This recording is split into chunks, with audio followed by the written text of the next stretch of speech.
السلام علیکم ورحمۃ اللہ وبرکاتہ۔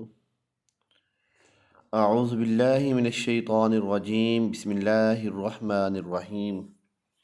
سورۃ الفاتحہ، آیت نمبر 3۔ مالک یوم الدین، روز جزا کا مالک۔ تفسیر: مالک یوم الدین، جزا کے دن کا مالک۔ جزا کے دن سے مراد قیامت کا دن ہے۔ اس دن نیک اعمال کرنے والے مسلمانوں کو ثواب ملے گا اور گناہ گاروں اور کافروں کو سزا ملے گی۔ جبکہ مالک اسے کہتے ہیں جو اپنی ملکیت میں موجودہ چیزوں میں جسے چاہے تصرف کرے۔ اللہ تعالیٰ اگرچہ دنیا و آخرت دونوں کا مالک ہے، لیکن یہاں قیامت کے دن کو بطور خاص اس لیے ذکر کیا تاکہ اس دن کی اہمیت دل میں بیٹھے۔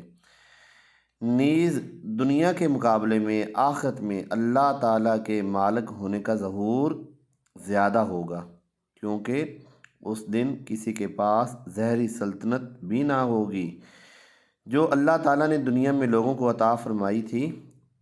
اس لیے یہاں خاص طور پر قیامت کے دن کی ملکیت کا ذکر کیا گیا۔